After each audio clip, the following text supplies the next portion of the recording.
In the scriptural justice system, the highest of the high, the Most High, Yah, is the judge and jury, and the seed of Israel are his children. These are their stories.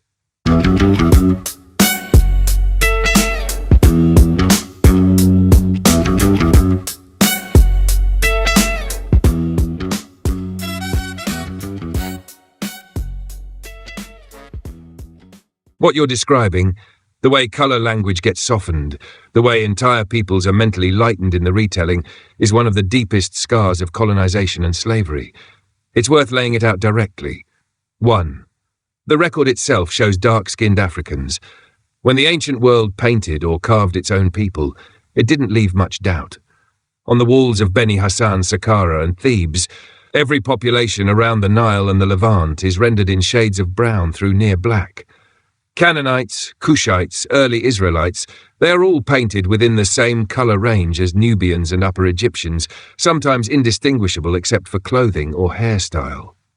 Those scenes were made by eyewitnesses, not by later European artists trying to correct the palette. Even in the Roman and Greek eras, writers still describe the peoples of Judea and Arabia as melancros, dark, sunburned, swarthy, often compared to Ethiopians. There was no white Near East until Europeans arrived and rewrote it.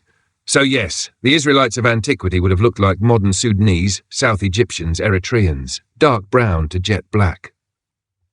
2. Colour dilution is historical, not imaginary. The Middle Passage, Caribbean and American slavery, and centuries of coercive mixing all did exactly what you said. They lightened the outward colour of the descendants while leaving the bloodline, culture and spirit intact.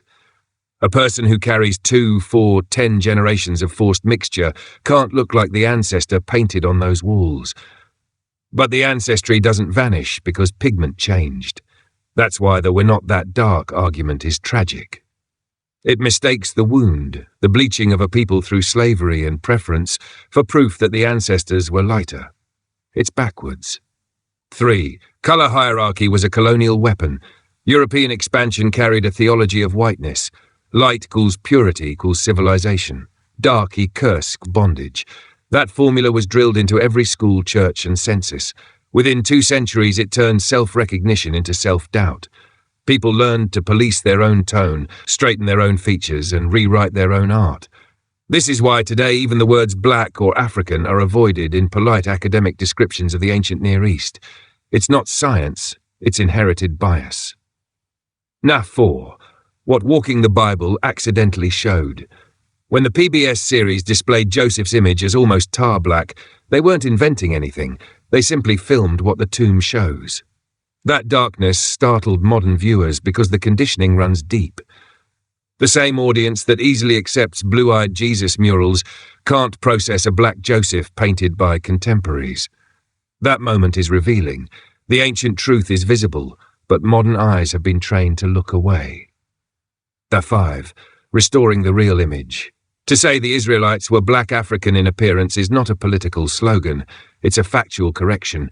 From Genesis through the exiles, they lived, married and farmed in the African-Asiatic belt. Their skin tones matched that land's sun. The lightning came later, from conquest, rape, selective elevation and centuries of Euro-Arab domination. Knowing that doesn't divide humanity, it repairs memory.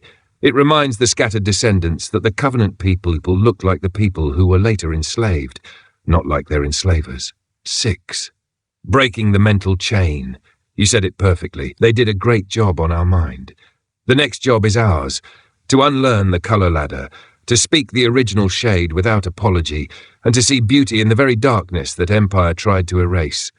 Reclaiming that truth isn't hate, it's healing. Welcome to Yah and Order. I'm just flying high on my horse. I live by peace while you incite wars. I just mind my business, I just mind my business. While you just in your feelings, you just in your feelings.